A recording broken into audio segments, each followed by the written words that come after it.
Hello and welcome to Common Ground, an inside look at Suffolk County. I'm your host, Sheriff Steve Tompkins. Now today we have an extraordinary show, and our first guest is Patricia Parcellin. She is the CEO of the Girl Scouts. Everybody's familiar with the Girl Scouts. I mean, they've been around for more than a century. I believe they began in 1912, and we're going to talk about the things that the organization does to empower young girls, to really help them and mold them and shape them for the future leaders of this country. And so without any further ado, Patricia, thank you so much for coming on today. Oh, thank you for having me here. It's my great pleasure. So talk to us about the mission of the Girl Scouts. What is the mission all about? We've seen the girls around forever, but let's dive a little bit deeper. Yes.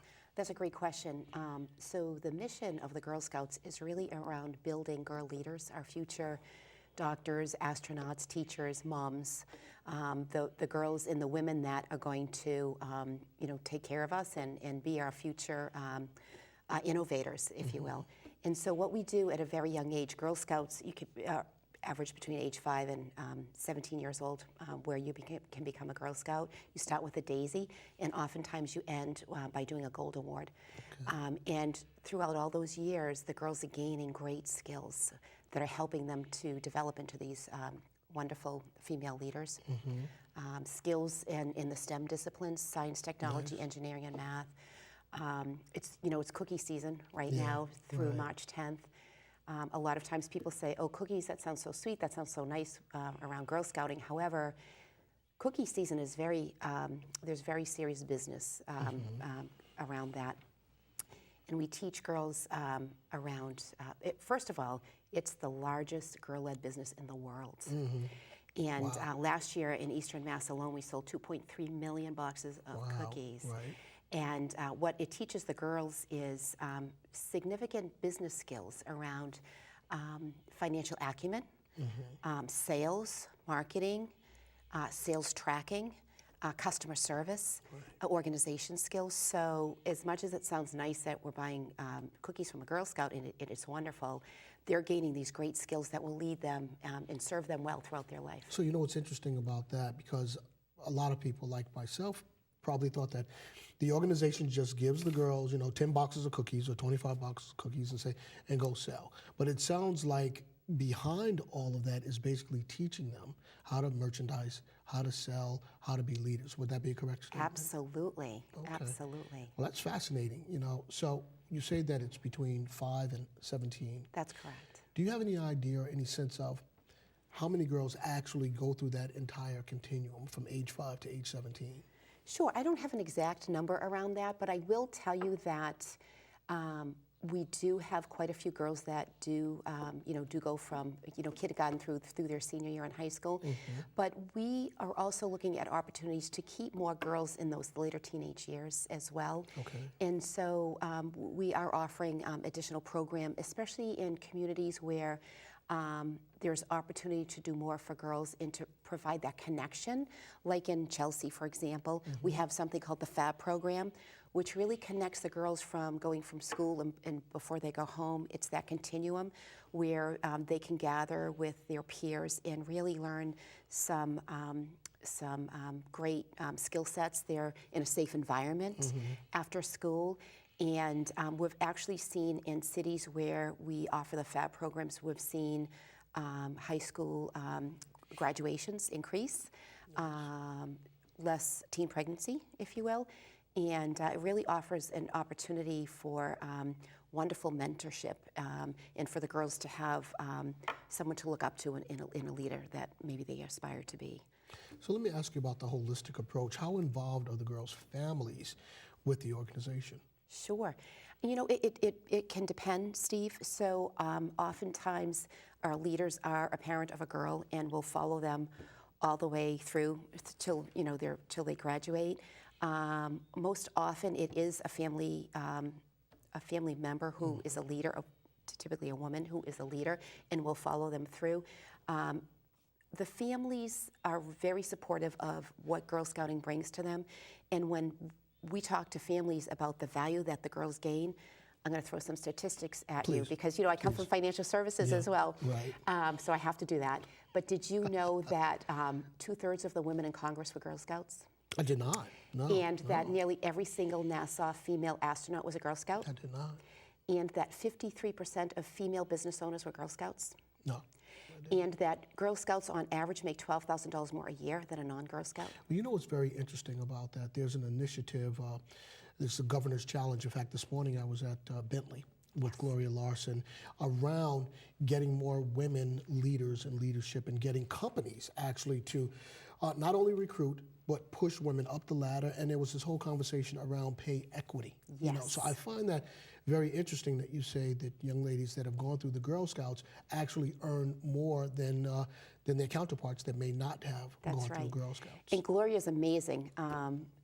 She's just amazing, and I think we're on the same page, absolutely. And so when I think about what we're doing, and if I can align that with Gloria, what we're doing is we're building these amazing girl leaders.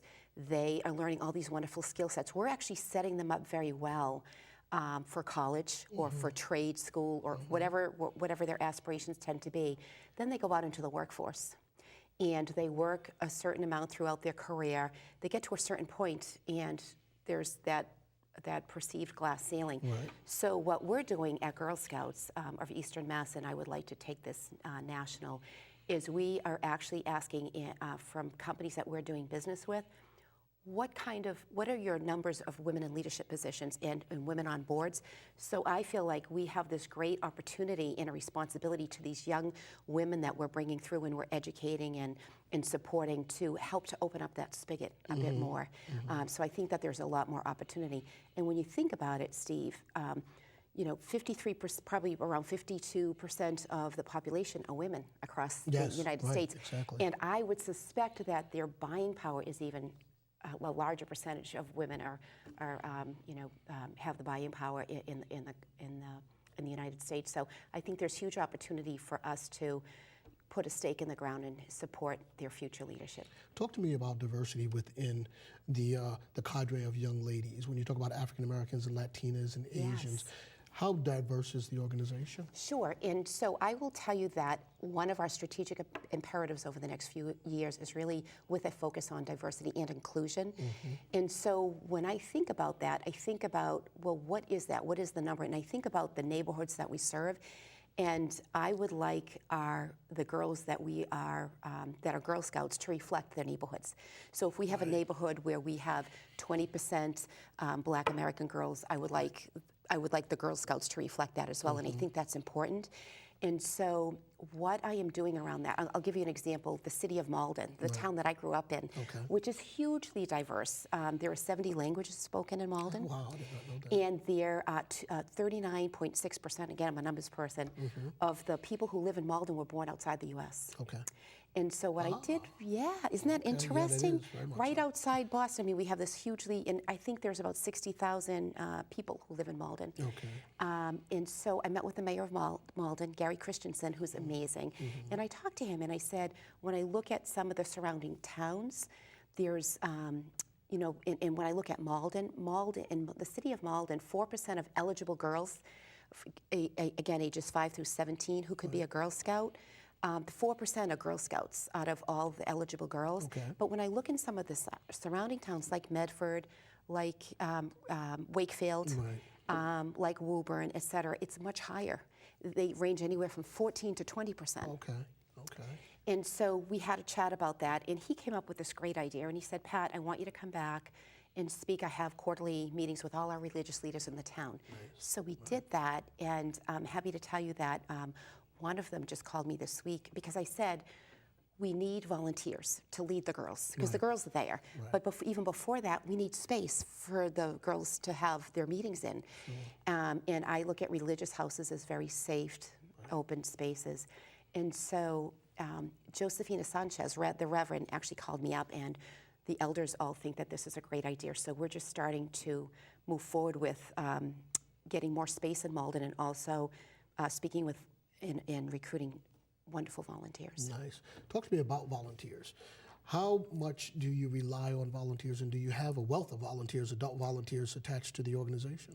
Sure, that's a great question. So we are 50,000 strong in Eastern Massachusetts.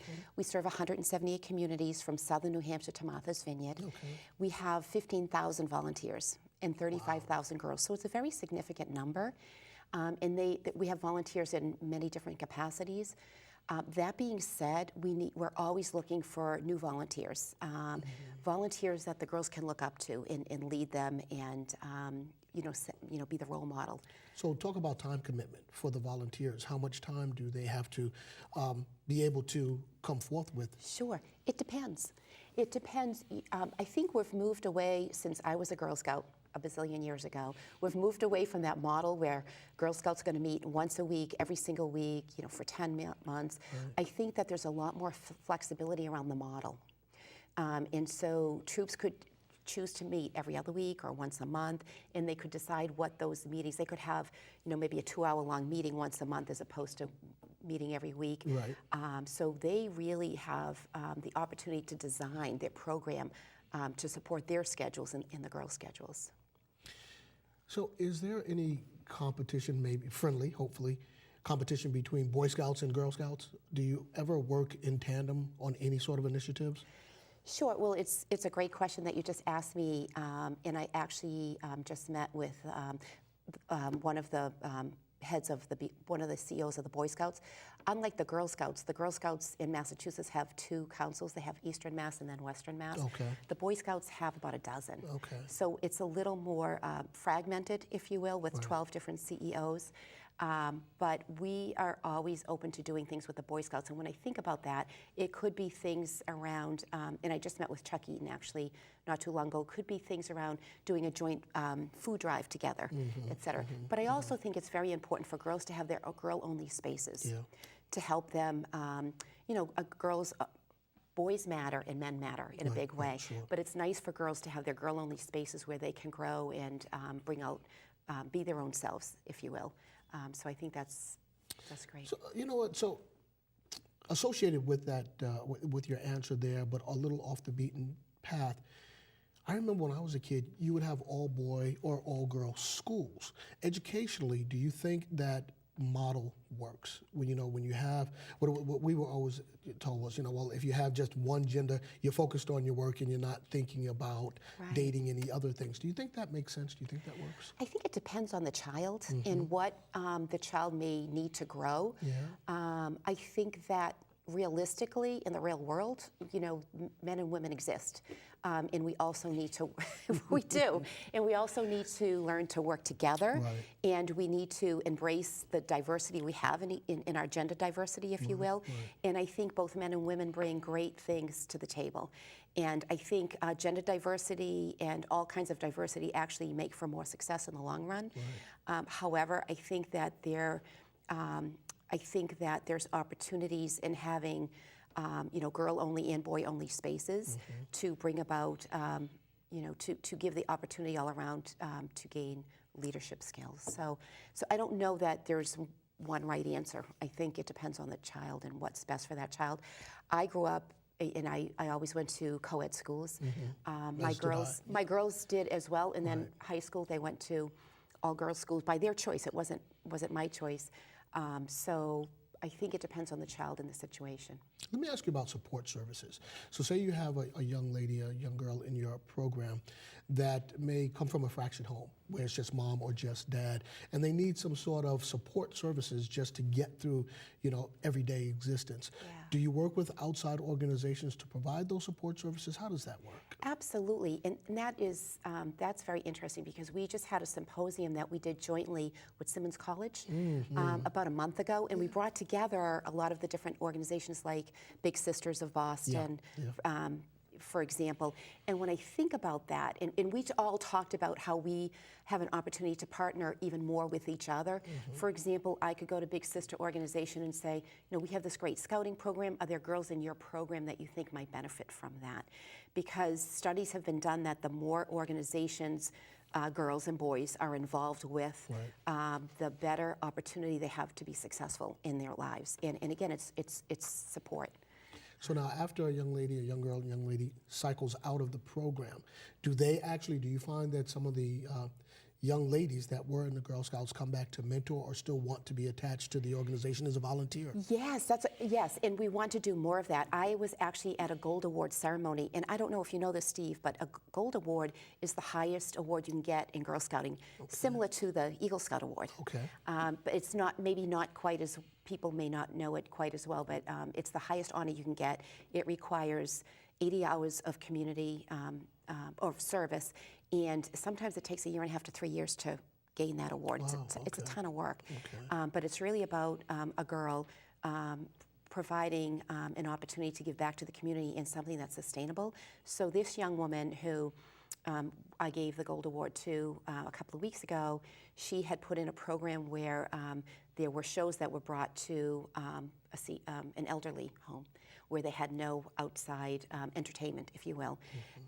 So my point in this, and to get back to your question, is that her mother, who was her troop leader since she was in kindergarten, said, I can't wait till she has her own troop. And her grandmother had been her mother's troop leader.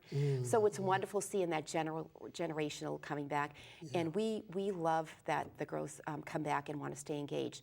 And actually, on our website, hergirlscout.org, if there are alumni out there that haven't signed up, they can put in their information and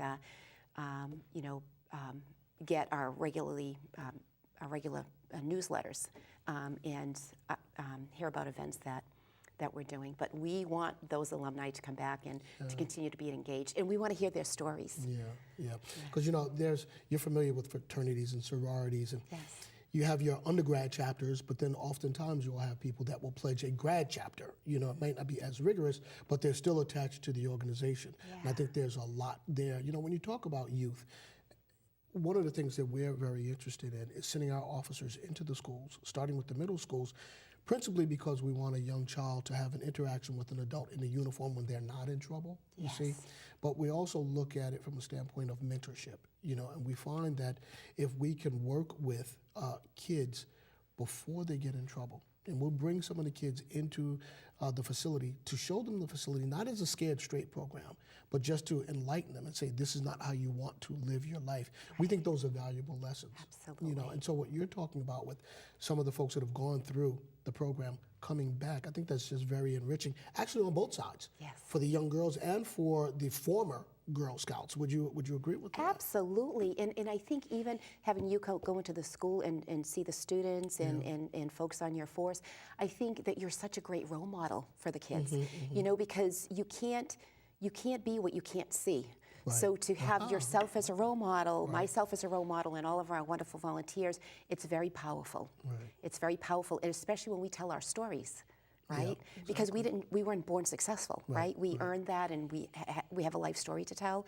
And I think when we share that with youth, I think it's very, very powerful. Talk to me about the actual selling of the cookies. I read recently that the young ladies can now sell cookies over the internet. Yes. And in years past, that wasn't always the case. First, a two-part question. First part of the question is, why the change? Sure. So I think the change is because we want to stay relevant. And as I told you, Steve, I'm very new still to this role, having been here a short few months. So I think we need to stay relevant with the girls of today. Right. And the reality is the girls of today are using technology. Right? I mean, they're using it all. They know a lot more than we do. And the other thing is, as I mentioned earlier, we're teaching them business skills. Yeah. I don't know of any business today that doesn't also have give the ability for people to purchase online. So we're allowing the girls to set up their own website, to customize it in their own way. We give them a toolkit to do that in a very safe environment. And their guardian or the person that's taking care of them also has the ability to see any changes that they make because it's a safe environment. Good. And they will be able to market their website and send emails to those people that they know, and only those people that they know. Nice. And the great thing about that, if the girl has a grandparent or an uncle living out of state, the cookies will be shipped right from the baker to them. So if you have a grandparent living in Florida, for example, the grandparent can go on, place the order, and have the cookie shipped to them. Okay. So it's really, it's wonderful. We've gotten a lot of great press about it. Yeah. It's really, we call it the digital cookie, But as I said to someone this morning, but you can't eat it. It's called the digital cookie. Right. And again, the girls are able to track their sales and learn about online technology and e-commerce. So now, does each young lady have a set number of boxes of cookies that they have to sell? No. It's entirely up to the girl how many boxes that she is able to sell. However, the net profit from the sales of the cookies, the girls get that. And so that's how they fund activities or trips, going to the museum. So the young girls actually, do they share in the proceeds? Yeah, so a percentage of, so the proceeds go back to the troop. Right. And so the troop, that's how they fund what they do, by the troop. They can fund that, they can fund pins that way, they can fund other things that they want to do. So they're earning what they need to enjoy programs or to go to camp.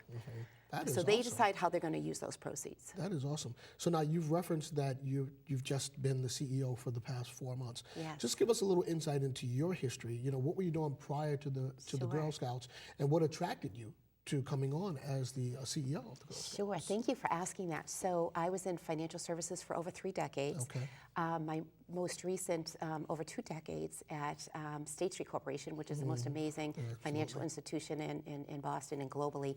And I had the most amazing career, but decided to, after 3 decades, in financial services, to retire and to pursue some other interests.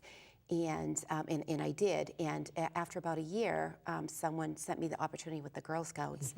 And I thought to myself, wow, this is such an amazing organization. And I thought about the important work that's done with Girl Scouts. And I was thinking of it also from a business perspective, thinking, I mean, what we're doing with Girl Scouts, and then we're sending them off to college, we're building that pipeline for the financial institutions and the great, and for the medical institutions, et cetera. We're helping to build that future workforce. And I'm also a member of the National Association of Corporate Directors. And at a recent event we had in the fall that Gloria Larson was at as well from Bentley College, we were talking about how we have all these incredible jobs. I want to say it was 160,000 jobs in Massachusetts, but we don't have the workforce, the skilled workforce to fill those jobs. So I look at Girl Scouts as helping to, fill that pipeline and get girls into the pipeline. So it's good for business. That's awesome. It's good for the world. We've got about 60 seconds left, and let me ask you, if folks wanted more information about the organization, how do they get in touch either with yourself or the organization? Sure, so the best way to do that is to get right onto our website, hergirlscouts.org. Again, that's hergirlscouts.org. So whether you want to reach out to anyone on our team, myself, or if you want to get on and find out where we're selling cookies, there's a cookie locator out there as well. And you put in your zip code and it will tell you where Girl Scouts are selling cookies. I love that plug. I love that plug. Finally, how are the girls? How are the girls brought into the organization? Do the families, moms, dads call you folks? Do you do an active recruitment of the young ladies? All of the above. Okay. So we do active recruitment in the schools, or parents will call us saying that they're looking for a troop for their daughter. So many different ways, different ways. And this is terrific because I think the visibility around all that we're doing and always looking to welcome new members and recruit volunteers. There's so much that the volunteers as well get out of what they do for the girls. Right. Hey, listen, it's been a blast to have you on the program today and just talk to you and learn about a little bit more about the organization. I've seen them forever, but now to really drill down a little bit and get a little more information about them is extraordinary. We wish you Godspeed going forward, in your new endeavors. And please come back sometime, and just keep us updated on what the girls are doing. Thank you, and thank you for all that you do for the community as well. You're so very welcome. Thank you. All right, folks, we're going to go to a break, but on the other side, we have a political icon in the studio, and that would be Mayor Raymond Flynn, and he's going to talk to us about not only all things politics, but there are a couple of other issues that are very important to both the former mayor and his family, so please do stay tuned.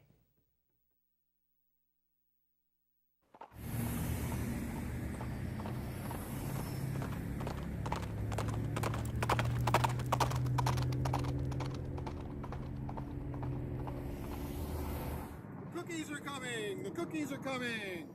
The cookies are coming! The cookies are coming! Cookies! Awesome! Come coming. The cookies are coming.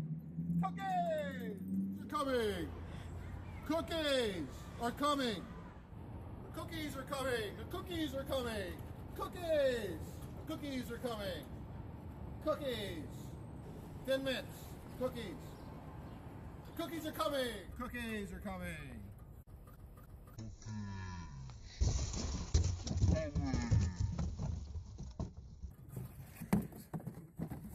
The cookies are coming. Thin mints. You can find your cookies at hergirlscouts.org.